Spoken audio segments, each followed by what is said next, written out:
Hello, listeners. Welcome to Marie Lives the Horror. This is episode 19 of the series of True Paranormal Ghost Stories. In tonight's episode, we hear a strange tale from a paranormal investigator who had a run-in with an alleged demonic presence. A ghostly visitor who soothes a frightened child during a storm. And we hear of a family who was tormented and nearly torn apart by paranormal encounters.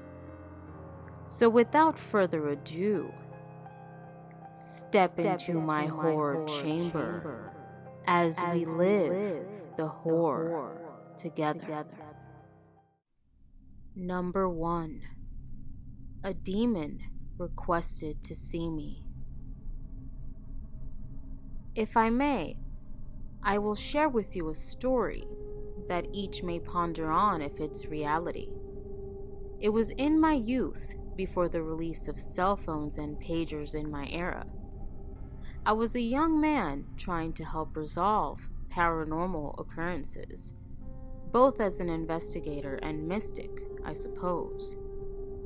The event took place in the Americas. I was contacted by a family who was worried that their son was possessed by something not of this earth, and apparently it was asking for me. So this intrigued me because I was fairly new to the paranormal scene, but was once gifted with certain psychic abilities which allowed me to communicate with things not of the norm. Upon arriving at the residence, I was introduced to a religious figure presiding over the case that was skeptical of my presence being needed. I acknowledged his doubt and asked to see the possessed. I was introduced to a man of tall and strong composition. His eyes were direct and intense, as if staring into the eyes of a rabies-infested wolf, as it attempts to clamp its jaws down on its prey. This made me jittery, but my courage remained steady. I asked its name. He smiled and offered it in exchange not to tell the religious figure. "Names have power," he said. His name started with the letter A. Being religious myself in my youth, I asked what it was, for I've never felt such force and eerie existence from the deceased. He laughed and said he was not of the dead. He was never alive or born. The religious figure then burst into the room, claiming it was a spawn of hell, an abomination, a demon. I looked at the man called A and asked if this was true. He laughed and said that is what they spread and a name they call us. "Us?" I asked. "There are more of you?" He replied, "Yes. We are many. All those souls fit into one body." I smirked a bit, at which point my chair moved suddenly with me and without contact about 5 feet back. In bewilderment, I looked at him, and he said that I should watch my mouth. Lesson learned, and I nodded in agreement. I asked what it wanted to do while inside this host. It smiled from ear to ear and begun to hum a bit before answering. It then shifted its eyes from the religious figure to me and back and forth between us. Suddenly, stopping on me, it took a deep breath and whispered. It said words which haunted me for many years, words unlike any I've ever heard, not empty, not delusional, so elegantly spoke. It horrified me that I felt sick, as if an illness had suddenly grown within me, shutting my insides down. At that moment, I could not think, could not comprehend, and told the religious figure I had to step out. The religious man asked what was said, but I couldn't speak. I just swayed like a feverish man in search of rest, and I left the residence and slept outside. When I awoke, I was on a road with no memory of how I got there or where I was going. As I walked in search of a payphone, I spotted a newspaper booth, and the date on the paper suggested I had been out for a day or so. I bought the paper, got some change, and made the phone call to the residents to ask what happened, if I had offended them, and if they removed me. They were angry, saying I had just left, and their religious figure had to try and exorcise the man alone. I defended myself, claiming I had fallen asleep outside their property and never woke except to find myself upon the road. Furious with me, they yelled on, and yet, in a forceful manner, demanded my return. I did not know my way back, but described my location. With the residents' help, I was given directions and made my way back. Upon returning, the residents quickly ushered me back in to see the man. Next to him was the religious figure that appeared tired and worn. The man looked at me and asked where I went. As I was about to answer, he stopped and said, "Never mind, I know," and then began laughing hysterically. I then said to him in a sorrowful tone, "These people are unhappy. Your presence is unwelcome. I need you to leave." He said, "Since this is my first rodeo, I'm gonna be easy. But next time, you're going to have to earn your worth." He hummed a bit, closed his eyes, and fell asleep. We watched over him for a day, and he woke up as if from amnesia, having little to no memory of the events. I was cleared by the religious figure and the residents to depart. Quickly I did, without turning back, though in my mind I knew this was just the beginning. That spirit and I would meet again. Little did I know my life was to become something of an odyssey in modern times, but that is a whole bunch of other stories. As it was a long time ago when I used to not understand such things, I did. The reason I can write about it is I've encountered more things as I've aged and realized it was a learning lesson. It was not dark nor negative. It was just not human, nor shared our view of existence. It had compassion, although its version was not how humans understand. It is our beliefs that affect our views, and if our beliefs are not harmonious with existence, we shall eventually cease to exist. This is just something to ponder on.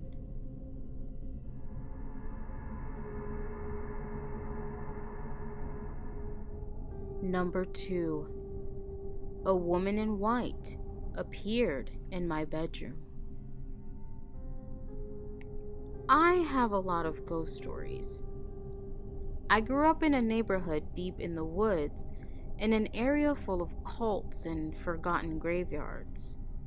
When I was 8, there was a series of thunderstorms that caused our electricity to go out for a few days. Every night, the lightning and thunder and the wind howling would terrify me, and I would run crying to my parents' room and beg them to sleep in their room. One night, I woke up to a lady's voice calling my name. I sat up, realizing I could hear thunder again, and thinking my mom has come to get me. Instead, the warm glow of soft candlelight flickered on the walls of my room. A beautiful woman stood in my doorway.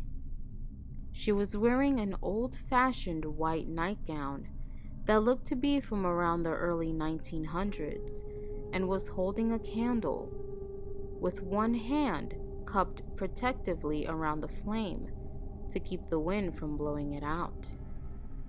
She had long, curly, dark hair, deep brown eyes, and looked to be of Native American descent. At first I thought it was my mom wearing strange clothes, but then she called my name again, and I realized it was not my mother's voice. "Are you afraid of the thunder?" she asked. I was not afraid, although she was a stranger. Her presence was soothing. But at that moment, the thunder roared and I was scared again.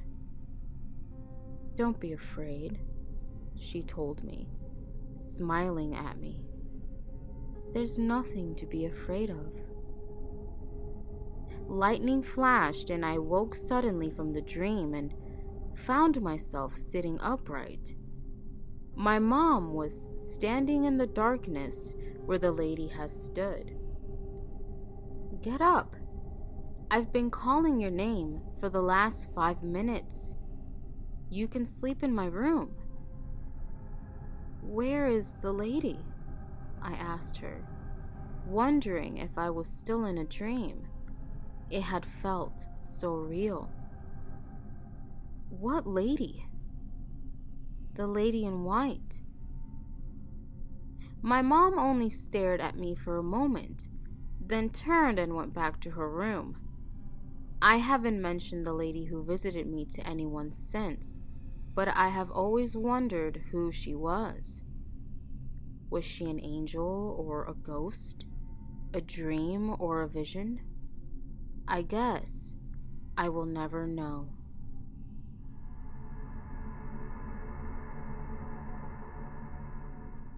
Number 3. A dark shadow figure at my doorway. Okay, this is a true paranormal experience I had in my life. This happened to me about 7 years ago when I was living downstairs in my parents' basement. I was 22 at the time. Downstairs, there are 3 rooms and a hallway. I slept in one of those rooms, and when I slept, I always closed my bedroom door for the night. I always did this because otherwise, my dogs would walk into my room and wake me up, or start making noise when I was trying to sleep. So with that said, I went to bed like normal with door closed and lights off. At approximately 2 a.m., I woke up. And by woke up, I mean that phase when you wake up and you are still groggy, so not really wide awake. I woke up in that state and noticed my door wide open, with the hallway light on, and a dark figure standing in the doorway. I thought it was my father and wasn't scared, and did not feel threatened or spooked out. The dark figure began walking towards me with the hallway light shining on him. I could not discern anything except it was the shape of a man with dark features. The face was not discernible. It just looked like a shadow.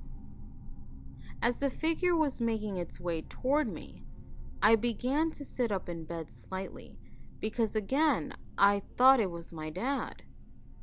The figure made its way to me and stood directly beside me. The figure's head looked down towards me, and in the same motion, put both its hands on my chest. I could feel its hands on me, and in one swift motion, it pushed with some force into my chest. As the figure pushed my chest towards my bed, I felt my back hit the bottom of my bed frame. I slept on a waterbed at the time. After the figure did that, it took its hands off me, and I immediately sat up and flipped my lamp on. Once I did that, the figure was instantly gone. I thought at first it must have been a dream, but I noticed my bedroom door was wide open. I checked upstairs where my parents slept and noticed both my mom and dad in deep sleep. I obviously did not sleep that night, and I have never encountered or seen the figure again. I still to this day do not know what it was and never felt any malevolence from it. I just know I asked everyone living with me at the time if they saw or heard anything, and no one had. Any theories as to what the figure was? I still get spooked out talking about that experience till this day, and even typing this, I am getting goosebumps.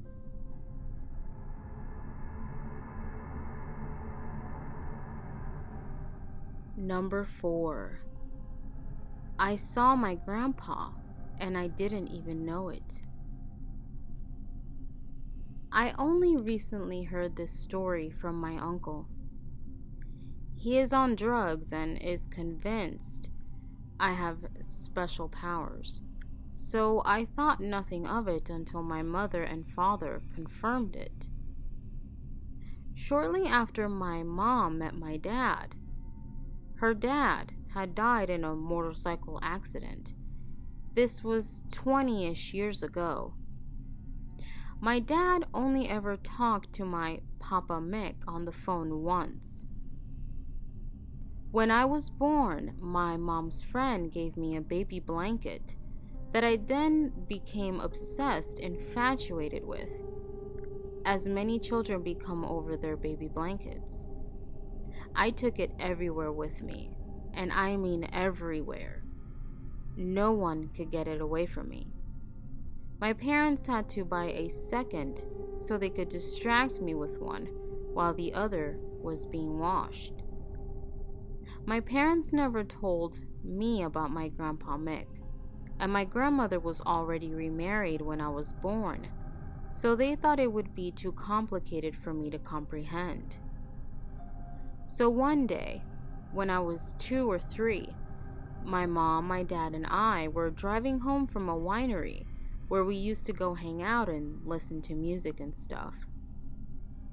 We were driving through a really dangerous stretch of road that lots of accidents happen on. There are white wooden crosses in the ground scattered everywhere off to the side of that road. How the story goes is, I turned my head to the empty seat next to me and smiled. My parents just thought I was looking out the window at first, but now they think I saw our guardian angel, Papa Mick. I laughed, set my blanket on the seat next to me, saying, "Here you go, Papa Mick." My mom and dad were so startled, they had to pull the car over for a second. They asked me what I was doing, and I said, "I am giving Papa Mick my night-night." That's what we called my blanket. My parents were flabbergasted, but shortly resumed driving. Now they think that my Papa Mick saw we were going to get into an accident on that road and came to me to prevent it. Edit. My family really does believe that I saw my grandfather and that he saved our lives. Even I, the skeptic.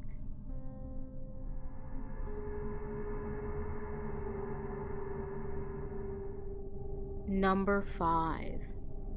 A Nebraska haunting. I'm going to try to keep this short, but it's been many years of torment wrapped up into one story, so bear with me.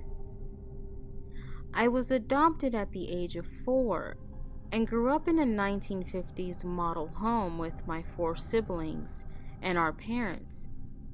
I have a twin who I shared a bedroom with up until age 16. I'm going to give a brief description of the house we grew up in to help you understand the events that happened better. It was a 1-story house with 4 bedrooms, a very large basement, and a fenced-in backyard. When you first walked through the front door, you hit the entryway, and if you went straight, you'd hit the living room. If you went right, you'd hit the bathroom/bedroom, and if you went left, you'd hit the kitchen, and then eventually the door that led to the basement. Connected to the living room was the dining room, which had small doors that led to the kitchen, and a big sliding door that led to the backyard. My twin and I shared a bedroom in the basement. Now, to get to the basement, you have to go through the kitchen and open the door at the very end. Once opened, there were yellow aluminum stairs that went into a spiral with the walls, so you couldn't see the basement until you hit the very end of the stairs. A few steps after you opened the door to the left was the laundry room. Once you hit the end of the stairs, you could see a really big open room, kind of like a second living room. Immediately to the right was what we called the dark place, which was just the place under the stairs. It was only big enough for a child or an adult under 5'3". Once you hit the bottom of the stairs, you had to take a left unless you were going into the dark place. As you walk, there's 3 different doors that led to 3 different bedrooms in the left, and at the very end was a door that led to the bathroom. Abby's and I bedroom was the very last room on the left, right next to the bathroom. Directly across from our bedroom was a big open room that we called the workplace.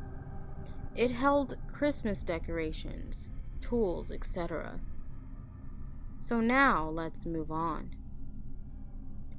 Growing up, our family was very strict Christian. Both of my parents were raised this way.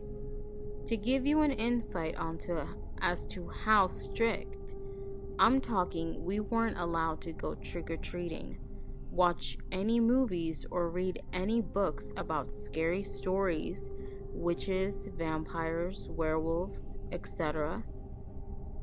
I know a lot of quote-unquote science behind kids seeing and hearing things is that they watch a scary movie or read a scary book.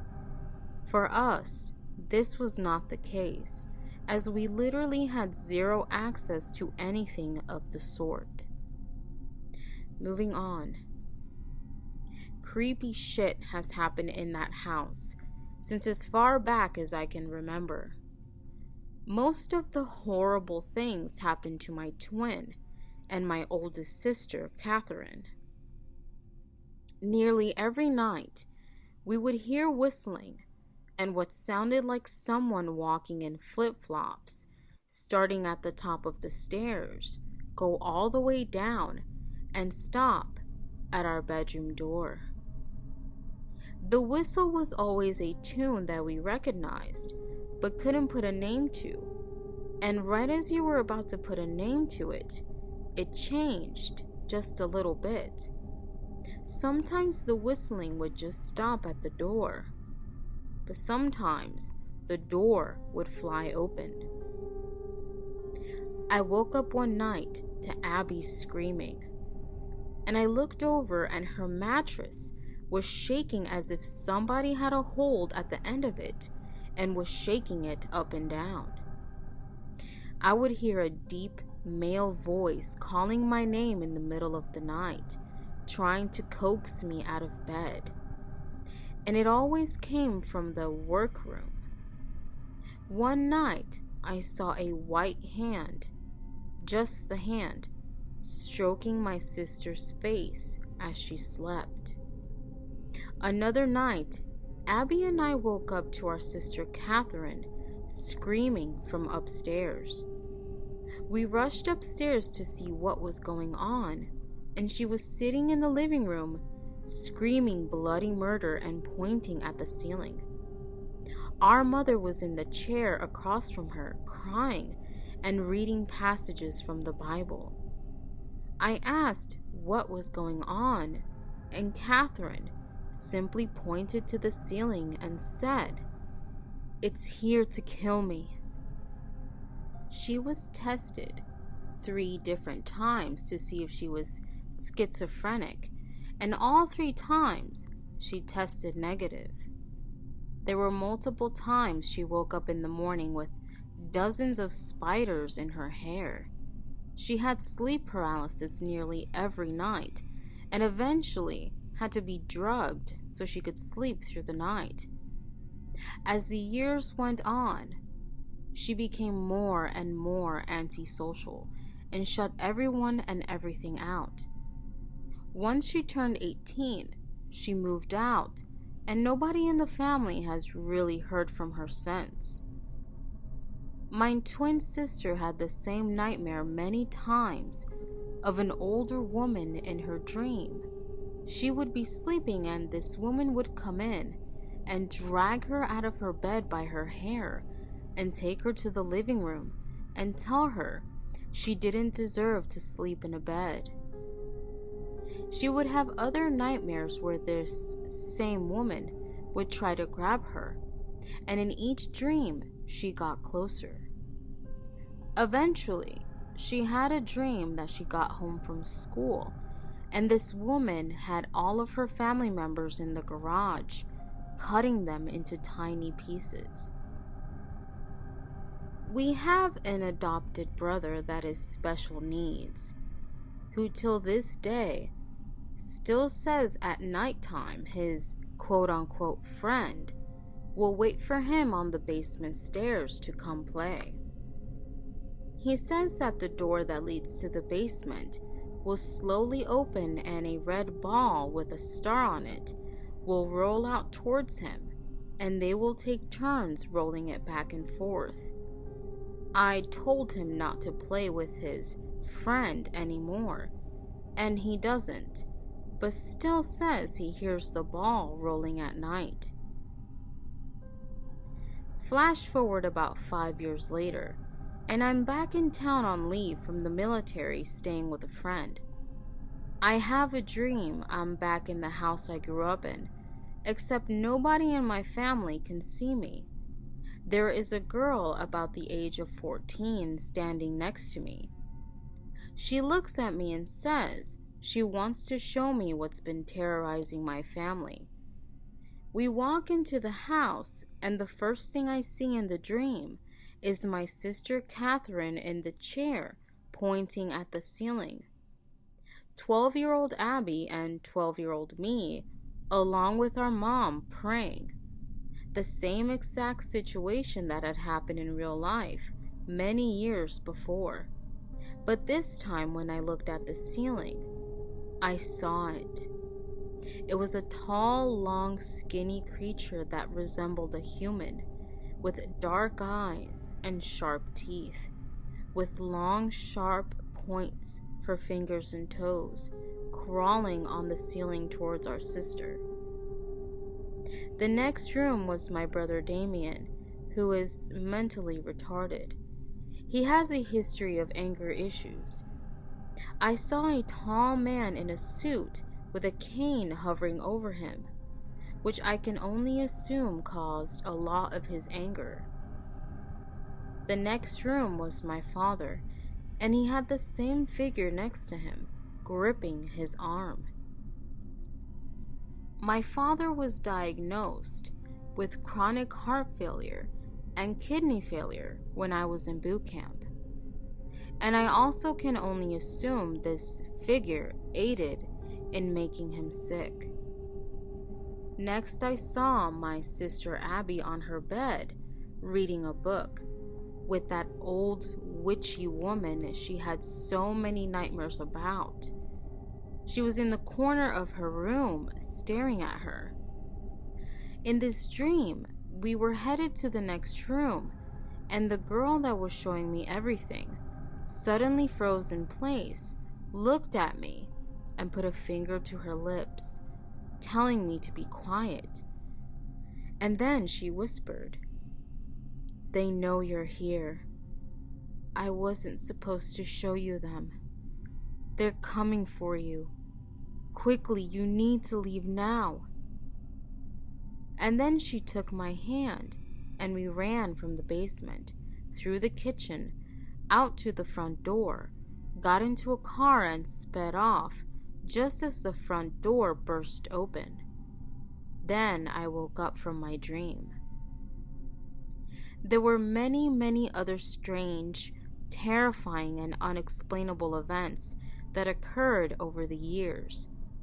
One of the weirder ones was my father had a dream that he had left Abby and I at home, and 2 men had come to the house, kidnapped us, and murdered us.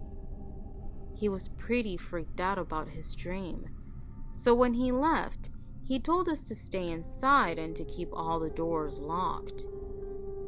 About 2 hours after he left, Abby and I are sitting in the living room watching a movie when we notice that there's someone talking, coming from our backyard.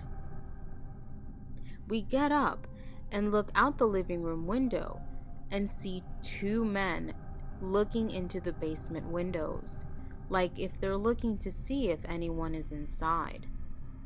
We called our dad and he came home immediately. I don't know if that's pure coincidence or not, but it's pretty freaking creepy. I still have no idea who the girl from my dream is, but I do have a suspicion that she's the daughter of that awful woman that terrorized my sister. And what happened to my sister in her dreams actually happened to that girl in real life. I do also have a suspicion that the girl was eventually murdered by that lady. One thing I forgot to add earlier. One time my sister was up late at night on her cell phone. She wakes me up and claims there was something on her camera roll, and she saw it when she went to update her Instagram. She begged me to delete it for her. When I opened the camera roll, my heart nearly stopped. The most recent picture on it was a creature with skin as white as paper, nothing but darkness for eyes, a smile that extended from ear to ear, and the picture was taken like a selfie. The background was our bedroom and of us sleeping. I've had many experiences with the paranormal, but the house I grew up in is the worst I've had till this day. To this day, I will not go anywhere near the basement. I forgot to mention earlier that growing up through the years, we also had 4 different dogs. Not a single one would ever go down to the basement.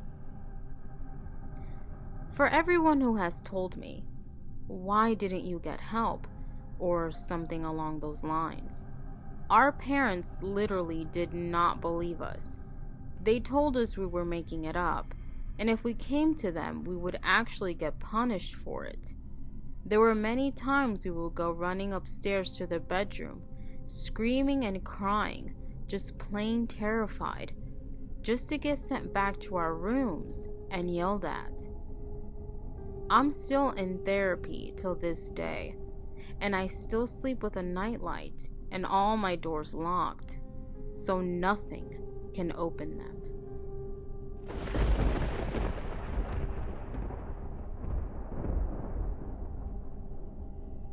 Hello, listeners. Thank you for listening to this episode of True Paranormal Ghost Stories as you live the horror with me. If you would like to submit some of your own true paranormal experiences for me to narrate on this channel, check the description down below and send them over to my email. Do not forget to subscribe and click on the notification bell to keep up with future episodes. Thanks for listening. I am your host, Marie Lives the Horror.